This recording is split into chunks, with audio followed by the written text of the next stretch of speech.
달려 죽은 십자가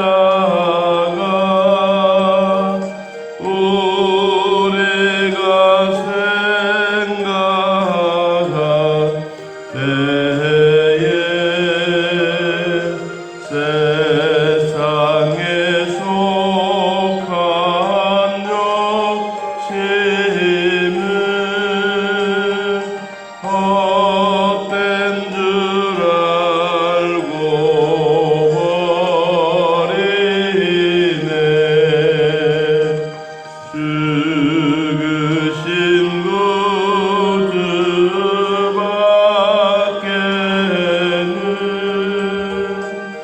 자랑을 말게 하소서.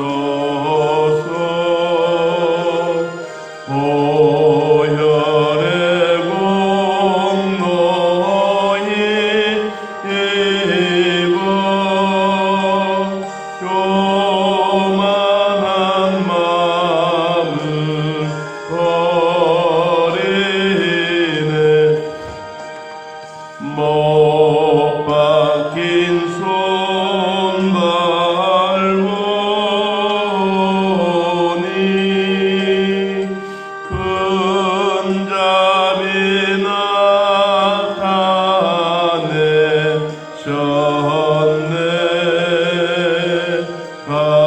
가시로 만든 면류관 우리를 위해 쓰셨네. 온 세상 만물 가져도 준해 못 따라가겠네.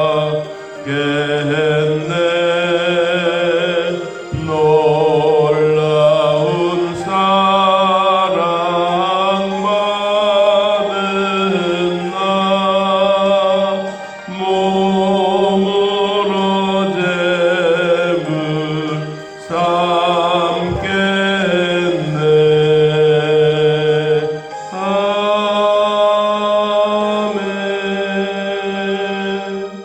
주님은 하나님의 아들로서 이 세상에서 나는 하늘로부터 온 자라는 사실을 시인하고, 그리고 베드로는 예수님을 부인하고 있습니다.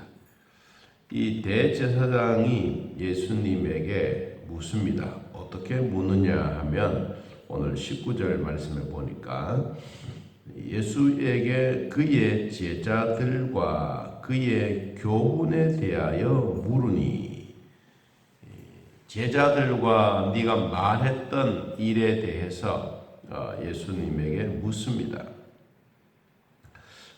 우린 여기에서 참 중요한 이야기를 하나 발견합니다. 예수님은 앞에서 제자들을 사랑하고 있는 모습들을 우리가 봅니다.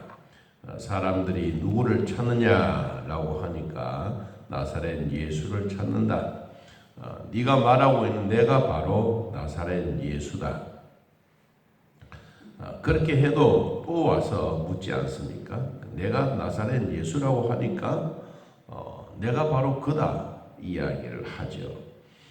그런데도 제자들에 대해서는 예수님이 한 번도 누가 내 제자다 이런 말을 하지 않습니다. 왜냐하면 이제 예수님이 그 신문을 받고 제자들도 고통을 받아야 될 일을 당연히 알고 있기 때문이다. 그렇게 표현을 했습니다. 이것은 곧 무엇을 의미해 주느냐 하면 예수님 자신은 고난과 역경과 환난과 핍박을 받아도 되지만 내 제자만큼은 그런 일이 없었으면 좋겠다. 제자에게는 그러한 상황들이 없었으면 좋겠다라고 하는 것이 예수님의 마음입니다. 그런데도 불구하고 18장 15절에서 18절까지 보면 제일 먼저 첫 번째 베드로가 예수님을 모른다고 부인합니다. 여러분 15절 말씀 18장 15절에 한번 보면 시몬 베드로와 또 다른 제자 한 사람이 예수를 따르니 이 제자는 대제사장과 아는 사람이라. 안다라고 안다. 여기 안다라고 하는 이 말은 그냥 저 사람은 안면이 있는 사람이다. 지나치면 그 사람은 어느 상점의 주인이더라, 어느 마트의 주인이더라, 이렇게 안면이 아는 것이 아니라 여기 안다라고 표현한 것은 친구, 친척, 아주 가깝게 지내는 사람들에 대해서 이야기를 하고 있습니다. 여러분, 그래서 이 베드로가 이 예수님을 첫 번째 모른다고 부인을 할 때 무슨 일이 있느냐 하니까 여러분 18절에 보니까 그때 추운 고로 종과 아랫사람들이 불을 피우고 서서 쬐니 베드로도 함께 서서 쬐더라. 나는 예수님의 제자가 아니다라고 이야기를 하면서 너무 추우니까 불을 피워서 그리고 불을 쬐고 있습니다. 우리는 이것이 사람들이 살아가는 삶에 대한 구체적인 방법 중에 하나입니다. 우리도 이 세상과 함께 살아가지만 세상을 버려라는 말이 아닙니다. 여러분, 세상 속에 들어가서 내가 믿는 하나님, 내가 믿는 예수님에 대해서 잘 증언하는 것이 우리의 사명입니다.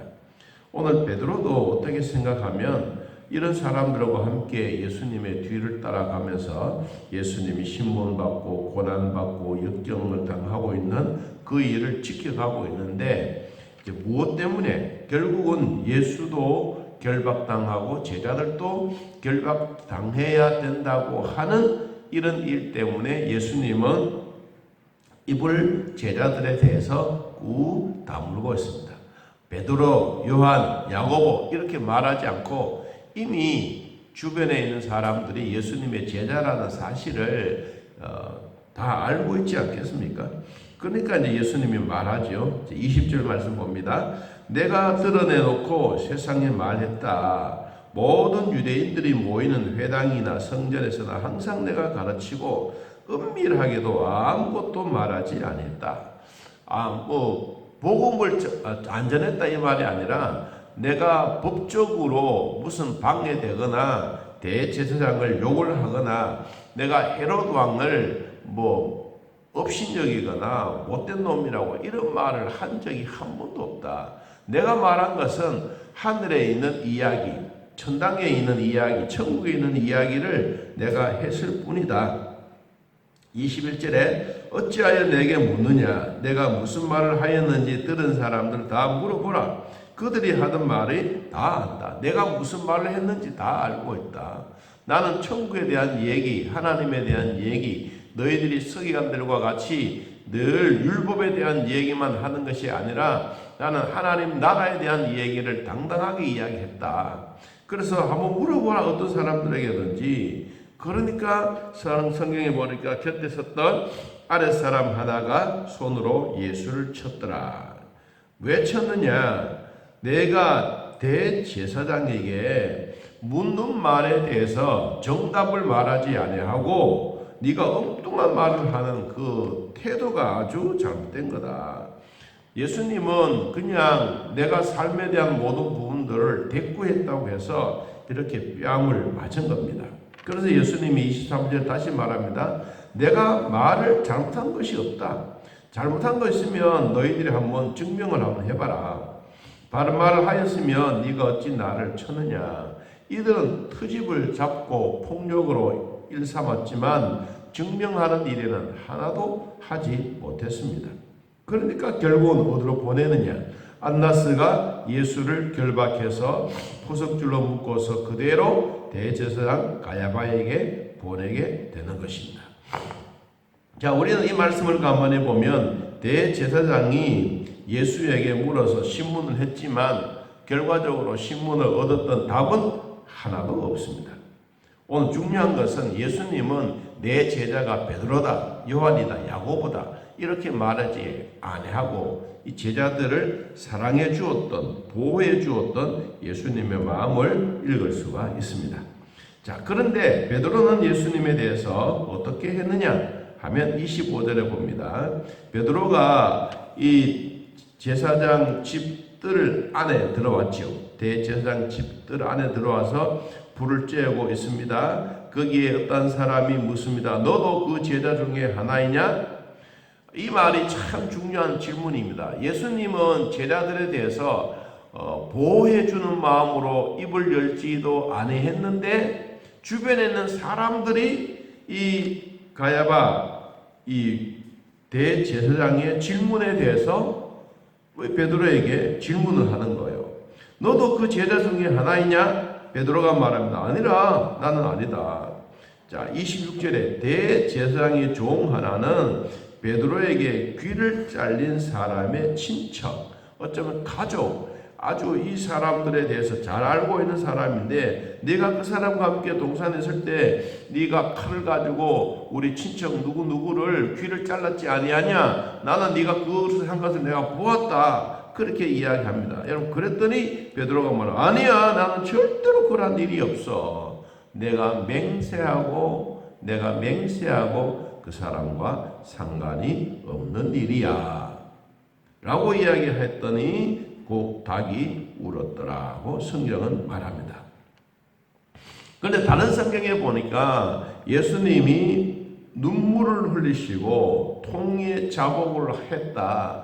닭이 울었을 때. 그래서 베드로 기념교회 가면 십자가 꼭대기에 그 닭이 한 마리 수탉이 있습니다. 마찬가지로 자, 오늘날 우리들에게도 중요한 사실은 예수님을 믿는다라고 시인하는 이 자체가 얼마나 중요하다는 사실, 그리고 베드로는 예수님을 부인하면서도 끝까지 마지막까지 자기가 제자가 아니라는 것을 이야기를 하고 있습니다. 자, 그런데 우리가 알고 있는 것처럼 가룟 유다는 회개하는 마음이 하나도 없었어요. 그런데 베드로는 회개했습니다. 회개하면서 펑펑 울었습니다. 내가 예수님부터 3번이나 부인한다고 주님이 말씀하시고 그리고 너는 나를 부인하리라. 그것이 생각이 나가서 이 대제사장 뜰에서 벗어나서 그리고 통곡을 하면서 엉엉 울었습니다. 자, 오늘 중요한 결과가 뭐냐? 회개한 사람들에게는 언제든지 하나님의 사람으로 쓰여질 수가 있지만, 그러나 가룟 유다는 쓰임을 받지 못하고 결국은 자살로 그의 일생을 끝내버리고 말았습니다. 자, 우리는 회개한 사람은 하나님이 끝까지 사랑해 주시고 끝까지 돌봐 주십니다. 자, 어제나 오늘이나 변함없이 하나님의 사랑과 교훈은 늘 똑같습니다. 오늘 또 베드로가 나가서 부인하고 마음에 맹세하고 모른다고 말했지만 그는 눈물을 흘리면서 회개함으로 하나님 앞에 다시 쓰임 받았던 이 베드로처럼 저희 모두에게도 하나님의 사람으로 살아가는 우리 모두에게도 하나님의 은혜와 복을 받고 부인한 사람이 아니라 끝까지 환난과 핍박 속에서도 예수님을 시인하고 천국 시민인 것을 자랑하고 내가 하나님 나라 생명책에 기록되어 있는 것을 자부심을 가지고 여러분 오늘 또 예수 안에서 승리하는 삶이 되시기를 진심으로 축복합니다. 하나님